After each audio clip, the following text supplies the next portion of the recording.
Soybean एक कदीम तरीन पौधा जिसे आज तक बतौर ग़िज़ा और दवा इस्तेमाल किया जाता है।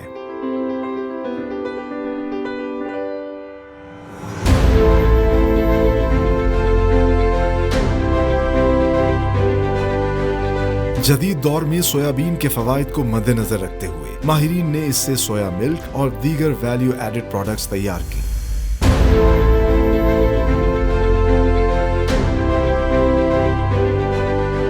मेरे पीछे आप बड़ी बड़ी मशीन्स देख रहे हैं। यहाँ पर सारा ग्राइंडिंग का प्रोसेस होता है और सोया मिल्क जो है वो तैयार होता है।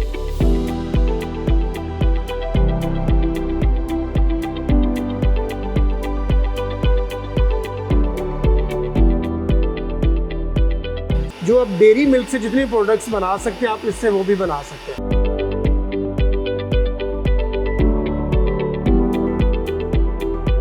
व्यूअर्स, हम पहुंच चुके हैं एकिन फूड्स की प्रोडक्शन फैसिलिटी के अंदर और सबसे पहले जो इनका प्रीमियम प्रोडक्ट है विच इज़ सोया मिल्क, वो कैसे तैयार किया जाता है हम आपको दिखाते हैं। तो उसके लिए ये जो सोयाबीन है उसको रॉ मटेरियल स्टोर से लेकर आते हैं और इन टब्स के अंदर तकरीबन 8 घंटे तक उस सोयाबीन को सोक किया जाता है पानी के अंदर। और ये पानी जो है ये कोई आम पानी नहीं है, कोई टैप वाटर नहीं है, इसके लिए स्पेशल इन्होंने आरओ प्लांट लगाया है जिसके पानी में इसको सोक किया जाता है। अच्छा, सोक करने से फ़ायदा ये होता है सोयाबीन को कि सोयाबीन जो है वो काफ़ी हद तक नरम हो जाता है और उसको ग्राइंड करना आसान होता है और फिर उससे जो सोया मिल्क निकलता है एक तो उसकी मिकदार भी बढ़ जाती है, उसकी क्वालिटी ज़्यादा इम्प्रूव हो जाती है।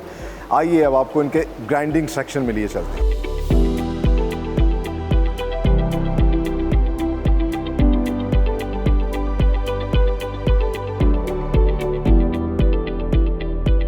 सो ये है एकिन फूड्स का प्रोडक्शन हॉल जहां पर सारा का सारा प्रोडक्शन प्रोसेस होता है। मेरे पीछे आप बड़ी बड़ी मशीन्स देख रहे हैं। यहाँ पर सारा ग्राइंडिंग का प्रोसेस होता है और सोया मिल्क जो है वो तैयार होता है। तो ये बताइए, ये मशीन जो है ये आपने खुद पाकिस्तान में बनाई है, इंपोर्ट की है? सर ये बेसिकली इंपोर्ट की है। अच्छा। और ये यूरोपियन टेक्नोलॉजी है। इस वक्त लेटेस्ट टेक्नोलॉजी है ये यूरोपियन, जो हमें 2 साल हो गए इसको यहाँ पे लगाए हुए प्लांट को। तो ये जो मशीन है ये ग्राइंड भी कर रही है और गर्म करके पेस्चराइज भी कर रही है। बिल्कुल सर, और उससे ये बैक्टीरिया फ्री हो जाता है। बिल्कुल और फिर ये दूध बन के जो है ये इस स्टोरेज कंटेनर में आ गया। ये हमारा कलेक्शन टैंक है। अच्छा। यहाँ पे फिर इसके डिफरेंट टेम्परेचर मेंटेन किया जाता है और इसके यहाँ पे इसका लेफ्ट ओवर जो है उसको यहाँ पे फिल्टर किया जाता है और उसके बाद ये यहाँ पे मिल्क रेडी हो जाता है। ठीक है। ये यहाँ पे लेफ्ट ओवर अलग साइड पे निकलता है। मैं आपको लेफ्ट ओवर भी दिखा देता हूँ कि और वो उससे कुछ मल्टीपल प्रोडक्ट्स बिल्कुल आपके वो बेकरी आइटम्स के अंदर यूज होते हैं। उसके हमने बिस्किट्स बनाए हैं। ये मैं आपको अगर हमारा बैकग्राउंड है मैं अगर आपको दिखाऊँ तो आप देख सकते हैं। ये देखें बिस्किट, ये सब इंटरेस्टिंगली ये सारे इसी से इसके लेफ्ट ओवर से बाय प्रोडक्ट है। बिल्कुल बिल्कुल। तो पेस्चराइजेशन के बाद फिर आगे क्या ये सारा प्रोसेस होता है? ये मशीन जैसे ही पेस्चराइजेशन का आपका मिल्क रेडी होके आता है, साथ ही फिर आप इसका होमोजेनाइजेशन का प्रोसेस आता है। अच्छा। दूध को होमोजेनाइज किया जाता है। होमोजेनाइजेशन प्रोसेस के बाद ये मिक्स हमारे स्टोरेज टैंक में जाता है। ठीक है। वो मैं इस प्रोसेस से क्या फायदा होता है? इससे ये होता है कि जिसके इतने दूध के अंदर पार्टिकल्स होते हैं वो ये तकरीबन 150 बार्स तक प्रेशर होता है इसका, जिसके अंदर दूध के पार्टिकल्स को ये तोड़ के बिल्कुल 100% होमोजेनाइज कर, यानी कि हर सिप में आपको सारी न्यूट्रिएंट्स मिल रही हैं। न्यूट्रिएंट्स मिल जाते हैं। और होमोजेनाइज करने के बाद फिर इस लार्ज कंटेनर के अंदर, हाँ, ये हमारा स्टोरेज टैंक है। यहाँ पे हमारा दूध सारा जो है कलेक्ट होता है। स्टोर करने के बाद फिर इसमें आगे जाके डिफरेंट इसका प्रोसेस होता है जिसमें मिक्सिंग टैंक में जाता है। मिक्सिंग टैंक में जाके यहाँ पे हम फ्लेवरिंग्स करते हैं। अच्छा, फ्लेवर्ड मिल्क जो बनता है, क्योंकि हमारे पास ये जो मैंने आपको अभी अनस्वीटेंड दिखाया, इससे आप चाय बना सकते हैं। इससे आप एक्स्ट्रा जो आप डेयरी मिल्क से जितने प्रोडक्ट्स बना सकते हैं आप इससे वो भी बना सकते हैं। मुझे बड़ा अच्छा लगा कि एक तो सफाई सुथराई का ख्याल रखा जा रहा है, क्वालिटी पे कोई कॉम्प्रोमाइज़ नहीं किया जा रहा और हमने आपको दिखाया किस तरह दूध तैयार हो रहा है। आगे सारा प्रोसेस दिखाते हैं कैसे मिक्स होता है। बिल्कुल। और कैसे पैक होता है। बिल्कुल। आइए।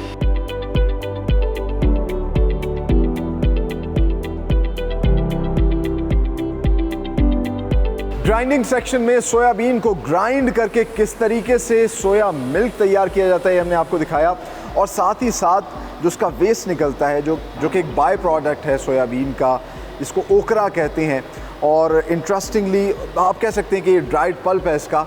इंटरेस्टिंगली इससे बहुत सी बेकरी प्रोडक्ट्स बनती हैं, केक्स, कुकीज़ में ये इस्तेमाल होता है। ये जो दूध है ये अनस्वीटेंड है, इसमें किसी किस्म का कोई फ्लेवर नहीं है, कोई प्रिजर्वेटिव नहीं है, प्योर मिल्क है। इसको भी ये पैक करते हैं, लेकिन इंटरेस्टिंगली एक और काम जो ये करते हैं, ये वैल्यू एडिशन करते हैं और इससे मुख्तलिफ फ्लेवर्स बनाते हैं। आप मेरे पीछे देख सकते हैं, ये इनका फ्लेवर सेक्शन है जहाँ पे मुख्तलिफ फ्लेवर्स बनाए जाते हैं। सो स्टोरेज टैंक से ऑटोमेटिकली इस टैंक के अंदर जो है दूध आता है। एक तो यहाँ पे मैयर हो जाता है कितना दूध इन्होंने प्रोड्यूस किया है, और फिर साथ ही साथ यहाँ पर फ्लेवर्स ऐड किए जाते हैं। और तकरीबन 5 फ्लेवर्स जो है एकिन फूड्स तैयार कर रहा है, मैंगो, स्ट्रॉबेरी, इलायची, वनीला और चॉकलेट। बहुत ही खूबसूरत ये देखने में लग रहा है, जितनी खूबसूरती से कलर्स इसके ऊपर आ रहे हैं। अच्छा, जो फ्लेवर्ड मिल्क तैयार होता है वो फिर शिफ्ट होता है इन चिलर्स के अंदर। इस चिलर के अंदर उसको ठंडा किया जाता है, होमोजेनाइज किया जाता है, और फिर आगे इस फ्लेवर्ड मिल्क को जो है फिलिंग सेक्शन में भेज दिया जाता है।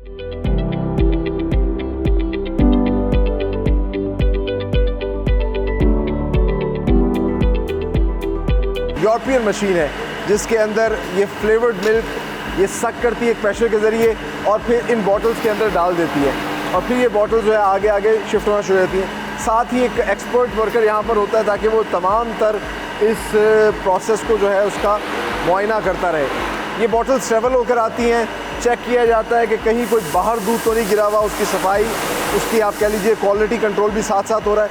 ऑटोमेटिक कैपिंग इस पर होती है, और आप देख सकते हैं इसमें किसी किस्म का ह्यूमन इन्वॉल्वमेंट नहीं है ताकि कंटेमिनेशन ना हो।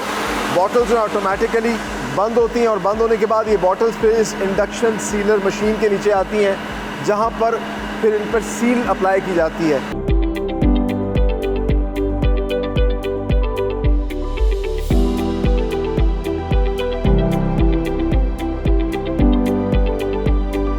फाइनली बॉटल फिलिंग के बाद एक बहुत अहम प्रोसेस स्टेरिलाइजेशन का है। अच्छा, ये बड़ा इंटरेस्टिंग प्रोसेस है। पहले जो है वाटर शावरिंग होती है, बॉटल्स के ऊपर पानी लगता है, लेकिन साथ ही जब इस कंटेनर को बंद कर दिया जाता है तो 121 डिग्री सेल्सियस पर इसको हीट दी जाती है। फिर इस पानी के ज़रिए, जो कि बड़े से कंटेनर में तकरीबन 4000 लीटर पानी है, उस ठंडे पानी के ज़रिए इसको ग्रेजुअली जो है कूल डाउन किया जाता है। इस प्रोसेस से जो बड़ी इंटरेस्टिंग चीज़ होती है वो ये है कि स्टेरिलाइजेशन का प्रोसेस होता है, और विदाउट यूजिंग एनी प्रिजर्वेटिव्स ये जो मिल्क है इसकी शेल्फ लाइफ बढ़ जाती है। ये 6 महीने तक कंज्यूमेबल होता है, और इसी वजह से ना सिर्फ ये पूरे पाकिस्तान में अब सप्लाई किया जा रहा है, बल्कि बाहर एक्सपोर्ट भी हो रहा है।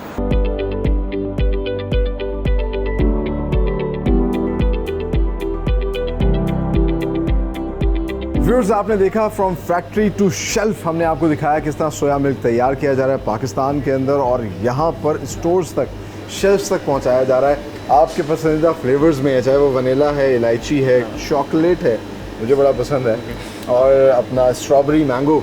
तो आप अपने पसंद का फ्लेवर भी इंजॉय करें और साथ साथ इंस्टेंट एनर्जी लें। सबसे अच्छी बात ये है कि ये मेड इन पाकिस्तान प्रोडक्ट है। अगर आप ये मेड इन पाकिस्तान प्रोडक्ट लेते हैं, आप पाकिस्तान को फ़ायदा देते हैं। हमें चाहिए कि हम अपनी प्रोडक्ट्स को सपोर्ट करें।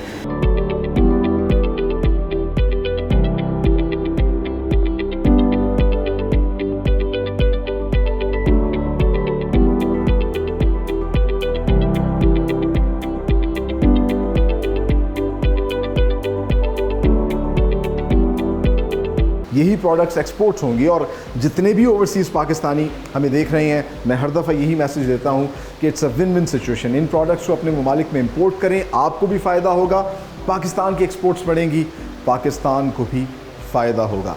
इसी ने एक तमन्ना और दुआ के साथ कि पाकिस्तान फलता फूलता रहे, आगे बढ़ता रहे। अपने होस्ट सलमान खान और मेड इन पाकिस्तान की टीम को दीजिए इजाज़त। अगले प्रोग्राम में एक नई इंडस्ट्री के साथ हाजिर होंगे, तब तक के लिए अल्लाह हाफ़िज़।